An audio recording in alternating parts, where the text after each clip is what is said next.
Good morning. Well, the chief priests come before Pilate and they present Jesus before Pilate and they ask him to sentence him to death. And Pilate says, "Where are the witnesses?" And there aren't any witnesses. And then he decides to do something strange. He invites him to come inside the palace. And inside the palace he went. And there he questions him. Now, in John's Gospel, we have a record of this questioning, which means that John must have been in the Pilate's palace listening to the questioning as it went on. Because the Jews had said something strange to Pilate. They said, "He claims to be the Son of God." Now, Pilate was very a superstitious man, as all the Romans were. And they were quite aware that at different times, according to their own myths, the gods had come into contact with humans and produced these people who were the children of the gods. And if enemy tried to hurt them or raise their hand against them, then the gods would intervene and they would harm the person who had done it. All these things would have been running through Pilate's mind at this time. And we are told as well from one of the other Gospels that his wife sent to him and said, "Be careful what you're doing here. Be careful, because I've had a bad dream about this man, about what's going to happen today." And Pilate takes him aside and he says, "Who are you? Are you a king? They say you're a king." And Jesus says, "Well, king is your word," he said. "My kingdom is not of this world. If my kingdom was of this world, my followers would rise up and try and protect me. But my kingdom is not of this world." And Pilate says to him, "Don't you realize I have the right to crucify you and I have the right to set you free?" And Jesus says, No, you don't actually, because God's plan is working out. Today I'm going to be crucified, whatever happens. Today is going to happen. It's not up to you. It's up to the God who has planned it in this particular way. So Pilate comes back out and he says, "I can't find any fault with this man. I can't find any fault with this man. I'm going to release him."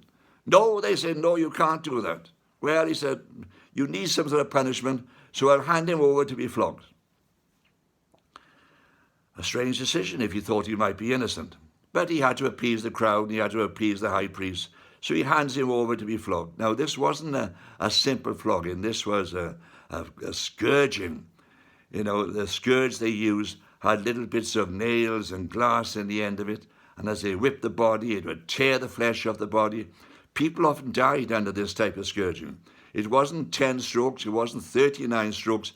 It would have gone on until the person was hardly able to stand. Later on, we find that Jesus, carrying the crosspiece up to Calvary, stumbles and falls under it.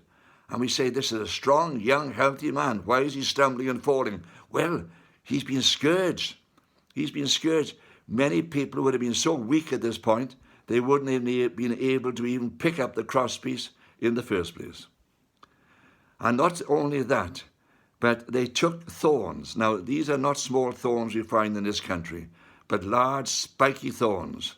And they would have used something to bind them into a crown and then rammed it on his head.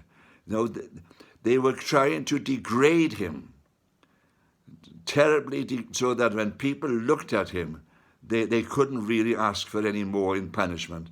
This was a man who had been crowned with thorns, beaten almost to the point of death, and now being brought back before the people again. And Pilate says to them, "Well, this is your king."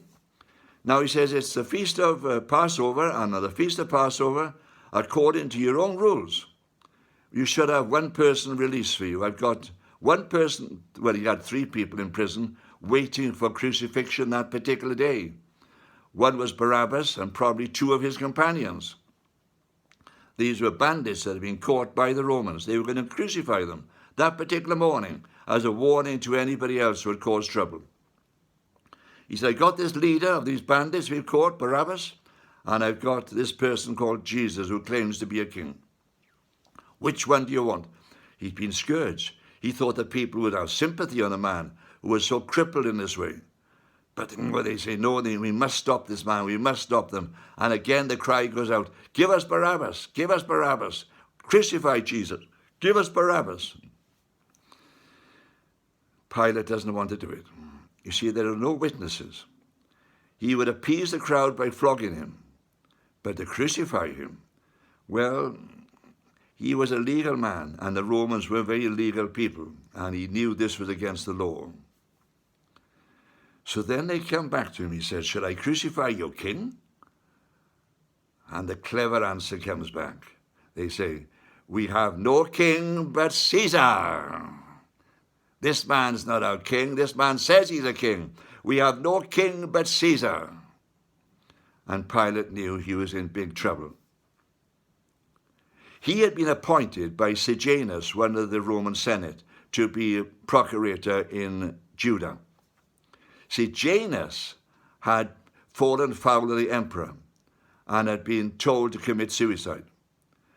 Everybody that Sejanus had appointed was therefore regarded as with a bit of suspicion. Was he a traitor or wasn't he a traitor?